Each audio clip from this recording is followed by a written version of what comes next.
Découvrez un résumé de l'actualité macroéconomique de la semaine et les principaux éléments à suivre sur les marchés au cours des prochains jours avec Alexandre Baradez, chef analyste chez IG.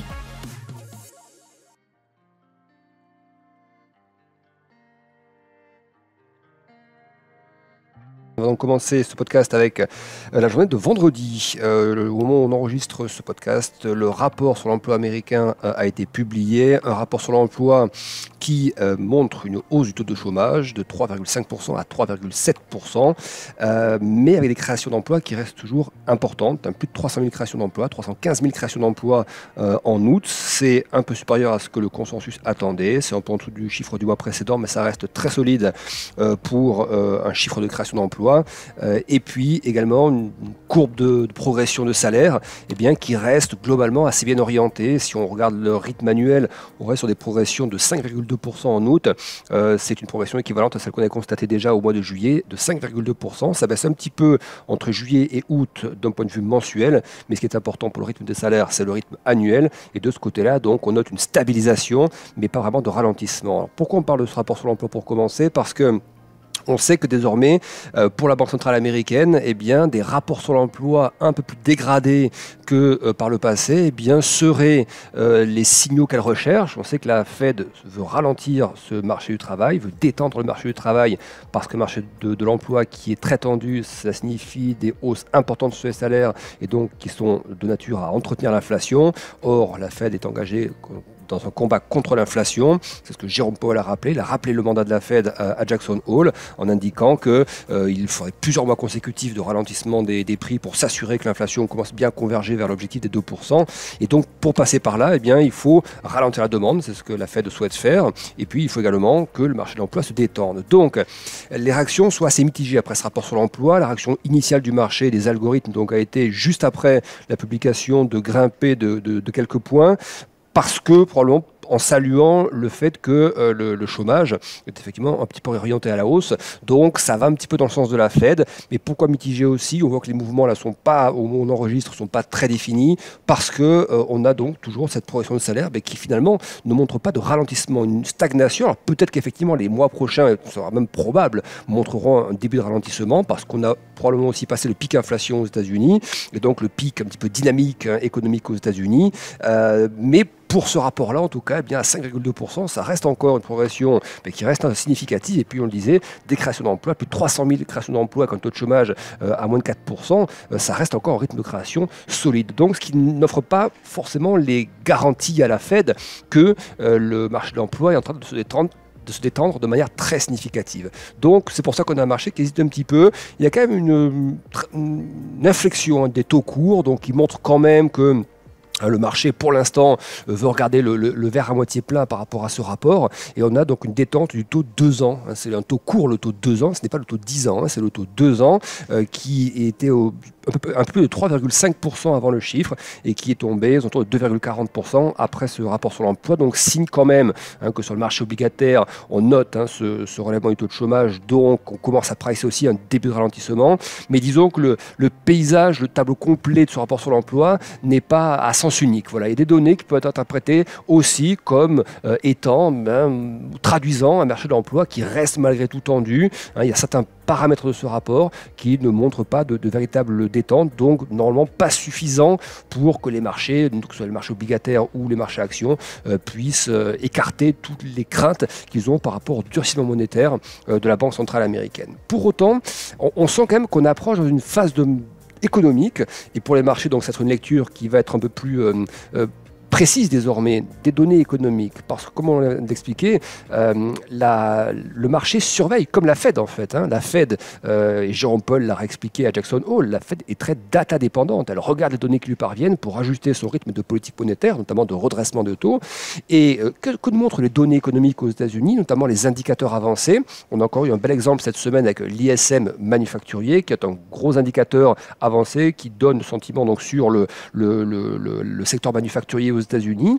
Il a montré, et ça faisait déjà écho à ce qu'on avait vu sur l'ISM Service il y a quelques semaines, eh bien, il a montré que la composante de prix de cet indicateur se repliait pour le 5e mois consécutif. Ça veut dire qu'on a des signaux comme ça avancés qui montrent qu'on a effectivement probablement passé le pic inflation aux États-Unis. Et j'en parlerai tout à l'heure, mais la semaine prochaine, on aura l'ISM Service, donc qu'on va surveiller également, pour voir cette composante de prix aussi part à la baisse. Et donc, c'est ça en fait les signaux qui rendent l'interprétation du marché pas forcément très simple, parce que jusqu'à présent, le schéma était très simple, beaucoup de création d'emplois, un taux de chômage qui baissait de manière très très régulière, et puis des salaires qui progressaient fortement de manière récurrente tous les mois.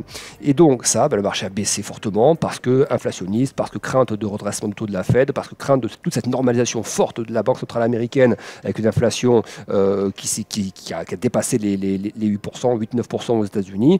Donc c'était la crainte du marché. Désormais, on commence à voir apparaître, notamment avec le retrait du prix des matières premières. On voit que le pétrole est repassé sous les $90 cette semaine. On est retombé autour de 85-86 $ là, au moment où on enregistre ce podcast.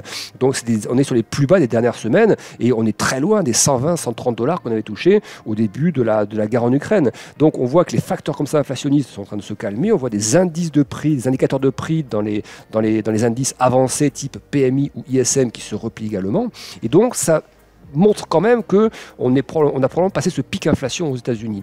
Et donc, le marché, pour s'inquiéter beaucoup plus, il va falloir qu'il ait de quoi s'inquiéter. Alors on peut toujours effectivement parler de la géopolitique qui ne s'améliore pas à ce stade, on peut parler des craintes sur la Chine, d'ailleurs on va en reparler par rapport à des statistiques qui sont toujours assez moyennes, mais sur la partie de l'inflation, on commence à voir apparaître ce qu'on appelle des signaux faibles, que les prix sont en train de se retourner, et donc ça veut dire que le marché aussi à un moment donné va commencer à hésiter à pousser les taux beaucoup plus haut, et donc à tirer les marchés, notamment tout ce qui est valeur de croissance, Nasdaq, beaucoup plus bas. Donc, on est dans une phase un petit peu intermédiaire pour le marché. Et c'est ce que ces différents chiffres cette semaine nous ont montré. Alors, je parlais il y a quelques instants de la Chine, parce qu'effectivement, de ce côté-là, ça reste quand même pas terrible. On a eu un indice manufacturier chinois qui est retombé sous 50, donc qui traduit à nouveau une contraction de l'activité manufacturière en Chine. Après un petit rebond, post-période de gros confinement du deuxième trimestre, ça va un petit peu rebondi sur les indicateurs. Donc là, c'est un petit peu à nouveau dégradé, toujours un sentiment dégradé sur l'immobilier, malgré des annonces de relance de la part de la Chine, en tout cas de relance d'un plan de soutien économique ciblé, donc dont les détails vont être connus dans les jours qui viennent, mais on voit qu'effectivement il y a toujours un stress sur la Chine. On voit régulièrement des dégradations de la part des grosses banques, des prévisions de croissance pour la Chine, donc on n'est pas sur quelque chose qui est encore très rassurant pour la Chine. Donc ça reste encore un frein par contre pour les marchés, même si on note encore une fois qu'il y a des mesures prises, de l'abaissement de ratios prudentiels, des mesures de soutien économique qui vont être ciblées pour le marché de tout ce qui est logement, pour ce qui est marché automobile également. Donc la Chine ne fait pas rien.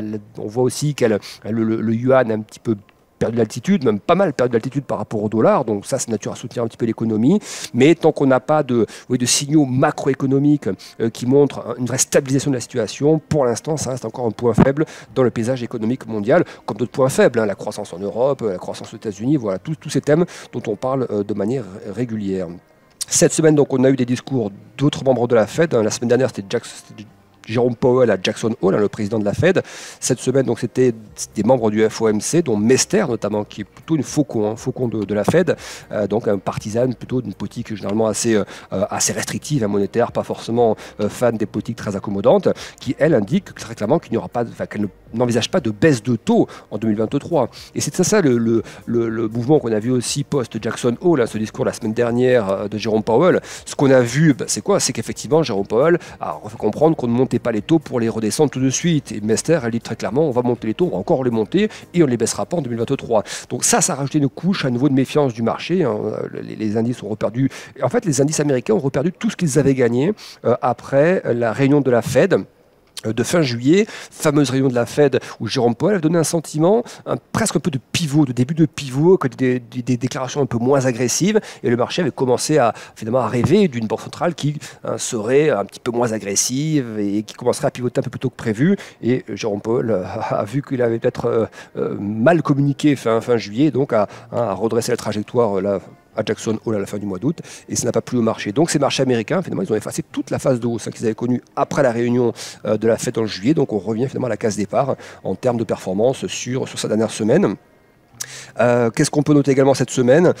Donc des indicateurs macro au niveau mondial qui, là aussi, se détendent toujours. Alors il y a toujours deux lectures sur ce ralentissement. Je vais prendre par exemple le cas du Baltic Dry Index, qui est un des indices du transport mondial pour tout ce qui est vrac sec par bateau. Donc on retombe sur des niveaux qu'on n'avait pas connus depuis 2020 pour le Baltic Dry Index. Donc vraiment une énorme baisse du prix du tarif de tout ce qui est transport maritime pour le vrac sec. Alors d'un côté, c'est lié au fait qu'effectivement les tensions logistiques sur la supply chain au niveau mondial se sont améliorées depuis la période de Covid intense. Donc il y a quand même une détente de cet aspect-là, ça c'est qui est plutôt positif.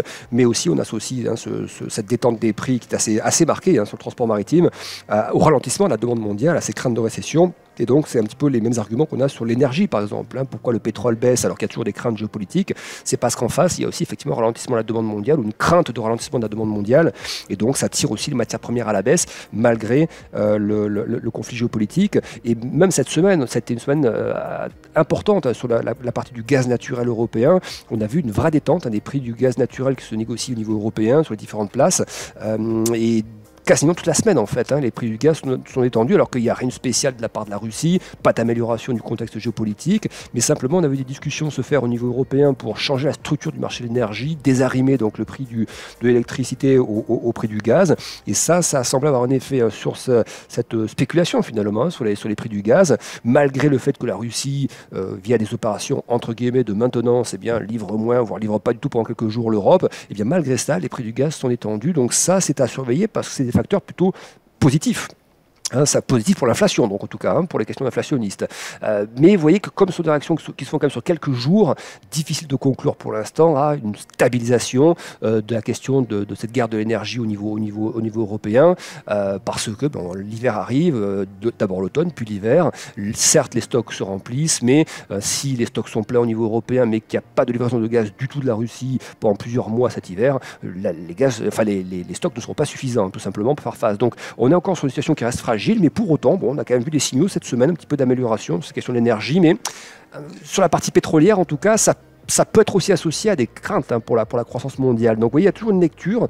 On peut regarder le côté positif qui est que ce sera positif pour l'inflation à un moment donné. Donc les banquiers centraux adouciront leur ton, donc ça c'est plutôt la partie positive qui fait plaire au marché. Mais en face de ça, toujours la partie négative, à savoir des questions d'ordre de ralentissement mondial, ralentissement de la demande, et donc crainte de récession, et donc le marché doit arbitrer entre ces deux possibilités-là, et donc c'est pour ça qu'on parle un peu de zone médiane sur le marché. On a une volatilité qui n'est pas exacerbée, on est à 25, 26 de volatilité sur l'ensemble des marchés en Europe et aux États-Unis. C'est pas énorme, mais c'est pas non plus une détente. Pour se détendre plus fortement, il faudrait retomber sous les 20 de volatilité, aller dans la zone des 15 de volatilité. Voilà, ça c'est une détente.